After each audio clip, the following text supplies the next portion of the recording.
आज हम सभी जानते हैं कि आज बहुत ही महत्वपूर्ण दिन है, न सिर्फ हमारे लिए बल्कि इस देश के जर्रे जर्रे के लिए। आज गणतंत्र दिवस है और हमारे लोगों ने, हमारे पूर्वजों ने, हमारे सेनानियों ने इस दिन का नाम इतनी खूबसूरती से रखा है। इतना खूबसूरत नाम है, इस नाम को ही यदि हम सभी समझ जाएं तो मैं समझता हूं कि अपने लहू को देश के खातिर समर्पित करके जिन राम बाकुरों ने इस मिट्टी के भूभाग को अंग्रेजों से आजाद करवाया था, उसके सपने साकार हो जाए। आज गणतंत्र दिवस है, गण का तंत्र है, आज जनता का तंत्र है, जनता का राज है, हम सभी भारतवासियों का राज है। इसको समझने की आवश्यकता है। लेकिन जब आप गणतंत्र के परिप्रेक्ष्य में देखेंगे पूरे हिंदुस्तान में, तो आपको इस गणतंत्रता की बहुत अभाव दिखेगा, इस गणतंत्र की बड़ी कमी दिखेगी। यहां पे उपस्थित हैं, इसी गणतंत्र के रास्ते से चल करके यहां पहुंची एक बच्ची जिसके अरमानों ने पंख लिया, जिसने कुछ सपने बुने और मां बाप के सपनों को साकार करने के लिए रात दिन किताबों से उलझी रही, अपने शौक को तिलांजलि दी और फिर वहां पहुंची जहां से एक लंबा सफर इसको तय करना है। उनका नाम है नीलम कुजूर मैडम, जो इस कार्यक्रम की शोभा बढ़ाने हमारे इस विद्यालय रूपी बगिया में अपने व्यस्तम समय से कुछ समय चुरा करके यहाँ पे पहुंची है। मैं उनका तहे दिल से एक भाई के रूप में खैर मकदम करता हूँ, स्वागत करता हूँ, वेलकम करता हूँ। मैडम मेरी शोक नोटिस पे संज्ञान ली और आने के लिए राजी हुई। मैं इसलिए मैडम को बुलाना चाह रहा था यहाँ पे, इसलिए मेरी तमन्ना थी, जैसा कि मैं 2-3 दिनों से मैं इनको तंग भी कर रहा हूं, कि मैं देखता हूं अपने क्षेत्र में कि हमारे जो पुरुष भाई हैं, हमारे जो बच्चे हैं, उनको सुविधाएं मिलती है। मैंने कई ऐसे घरानों को देखा है, मुझे माफ करेंगे, मैंने कई ऐसे घरानों को देखा है, लड़के को थोड़े से बढ़िया स्कूल में भेज देते हैं और उसी घर की जो बच्चियां होती है, जो सगी होती है, सहोदर होती है, एक ही गर्भ से जनी होती है, उन बच्चियों को सरकारी विद्यालयों की ओर अग्रसर कर देते हैं। मैं ये नहीं कहता कि सरकारी विद्यालय बहुत बुरा होता है, मैं खुद सरकारी विद्यालय का प्रोडक्ट हूँ और यहाँ बैठे हुए मेरे बहुत सारे भाई सरकारी विद्यालयों के प्रोडक्ट हैं। मैं ये नहीं कहता, मैं उस भावना में जाता हूँ, मैं उस सोच में जाता हूँ कि आखिर ऐसा क्या होता है कि हम अपने बच्चों को एक मोटी धनराशि खर्च करके एक बेहतर कॉन्वेंट में भेजना चाहते हैं, और ऐसी क्या मानसिकता हमारी होती है कि हम अपनी बच्चियों को सरकारी विद्यालय में जहाँ पैसे नहीं लगते हैं वहां भेजना चाहते हैं। मैं यहाँ के अभिभावकों को, जिनकी बच्चियां यहाँ खड़ी है, बहुत शुक्रगुजार हूँ, मैं बहुत धन्यवाद देता हूँ कि उन्होंने समानता अपनाया है, उन्होंने बराबरी अपनाई है। मैं उसके लिए एक बार आपसे चाहूंगा कि एक बार जोरदार ताली से ऐसे अभिभावकों का स्वागत करें जिनके मन में भेद नहीं होता। मैं आपको बता दूं, बच्चियों की बात चल रही है, अभी मैं चिकित्सा प्रभारी से बात कर रहा था, उन्होंने जो रेशियो से मुझे अवगत कराया अपने जमुआ का, मैं किसी हरियाणा के क्षेत्र में नहीं हूं, मैं किसी राजस्थान के किसी तहसील में नहीं हूं, जो रेशियो से उन्होंने मुझे अवगत कराया, मुझे मेरे हाथ कांप के उसको छापने को लगे। मैं आपको बता देता हूं कि अपने जमुआ का भी जो लिंग रेशियो है, जो लिंग भेद है, वो बहुत डरावना है, वो बहुत विभत्स है। हम 1000 में 900 के करीब हैं। बहुत डरावनी आंकड़ा, बहुत डरावना आंकड़ा है। तो हमें इसको लेकर के जागरूक करने की आवश्यकता है, लोगों को समझाने की आवश्यकता है। आज मेरे भाई सीआरपी रंजीत जी ने सही में कहा कि आज हम लोग मैडम को सुनने के लिए यहाँ पे सभी बता रहे हैं, और निश्चित रूप से हम सभी ये जानना चाहेंगे कि हमारी बच्चियों के लिए, हमारे क्षेत्र की बच्चियों के लिए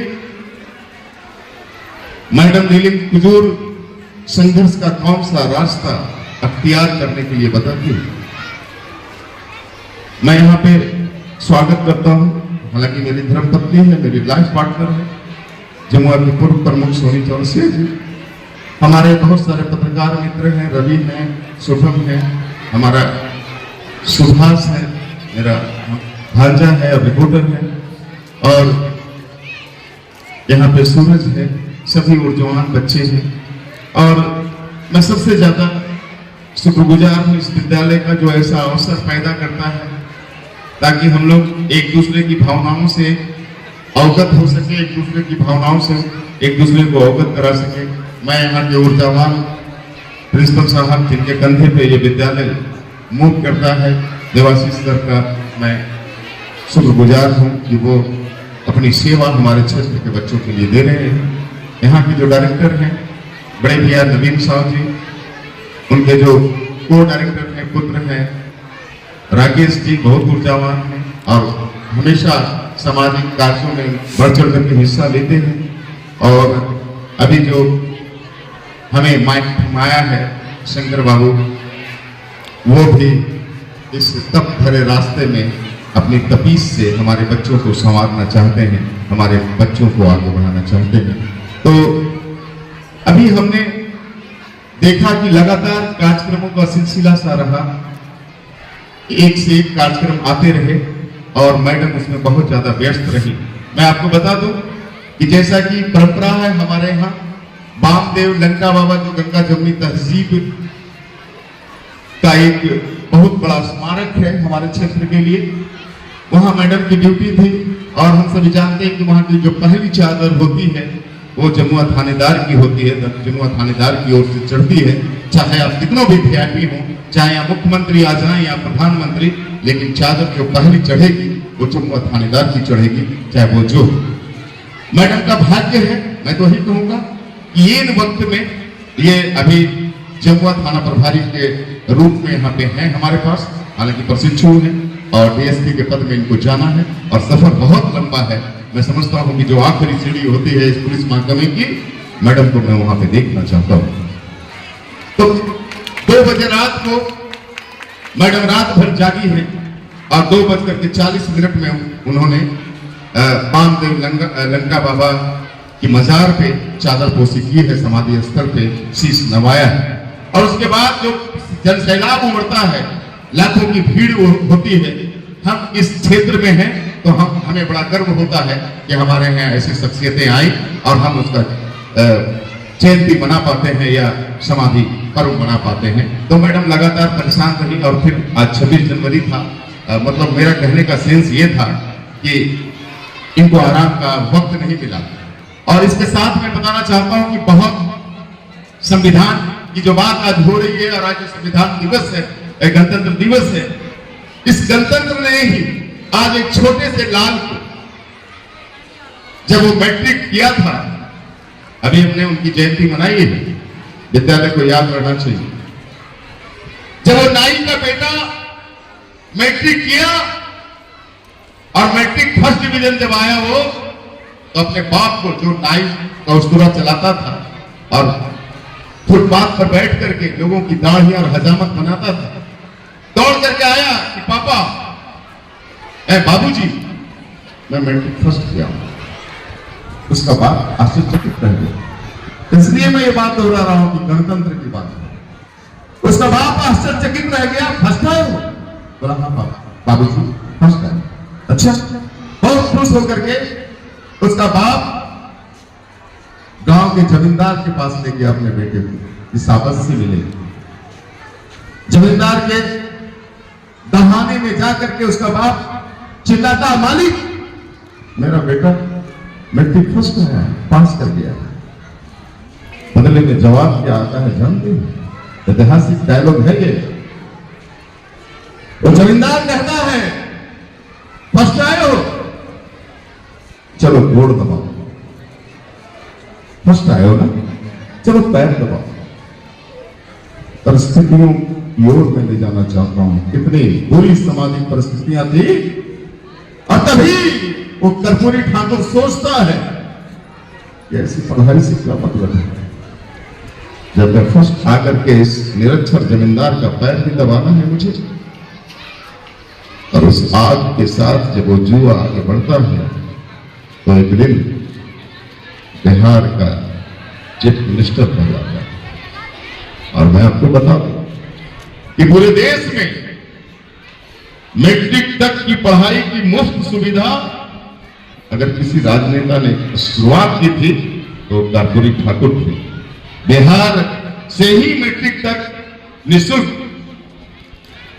पढ़ाई की शुरुआत हुई थी पूरे देश में। मैं आदरणीय नरेंद्र मोदी साहब जो हमारे देश के प्रधानमंत्री हैं, मैं उनका बहुत साधुवाद देता हूँ। बहुत सालों से उनके भारत रत्न की मांग होती रही और अभी 24 जनवरी को जब उनका जयंती था कर्पूरी ठाकुर साहब का, भारत रत्न उनको देने का ऐलान हुआ है। और आज शायद उनके परिजनों को भारत रत्न मिला होगा। कर्पूरी ठाकुर ऐसा नाम है जिनके बेटे भतीजे का नाम आज तक किसी ने जान नहीं पाया। राजनीति की बू उनके परिवार में नहीं आई, ऐसा ईमानदार राजनीति के पितामह का नाम है जिसकी आवश्यकता इस दौर में है, जिसकी आवश्यकता इस दौर में है। चलिए, अभी हम लोगों ने रामलला का जयंती मनाया और व्यक्ति ने बर्बाद नहीं किया है। इस दुनिया में किसी निरक्षर व्यक्ति ने बम बारूद से, चाहे वो गाजा का इलाका हो चाहे इराक का इलाका हो, बर्बाद नहीं किया। वो पढ़ो ने बर्बाद किया। तो हम इस परिवार से तो हमेशा दरख्वास्त करते हैं और मुझे दिखता भी है कि हमारे इस बगिया में कोई कुपढ़ नहीं निकलेगा, सभी अच्छे पढ़े लिखे निकलेंगे, यानी कि विचारों के साथ निकलेंगे, संस्कारों के साथ निकलेंगे। और जो अस्मिता है हमारे देश की कि मंदिर में दाना चुगकर चिड़िया मस्जिद में पानी पीती है। मंदिर में दाना चुगकर चिड़िया मस्जिद में पानी पीती है।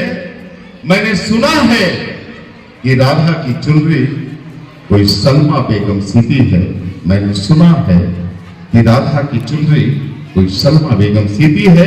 एक रफी था महफिल महफिल रघुपति राघव गाता था। एक रफी था महफिल महफिल रघुपति राघव गाता था। एक प्रेमचंद बच्चों को ईदगाह सुनाता था। एक प्रेमचंद बच्चों को ईदगाह सुनाता था। कभी कन्हैया की महिमा गाता रसखान सुनाई देता है। कभी कन्हैया का महिमा गाता रसखान सुनाई देता है। और उनको दिखते होंगे हिंदू और मुसलमान, मुझे तो हर शख्स में इंसान दिखाई देता है। मुझे तो हर शख्स में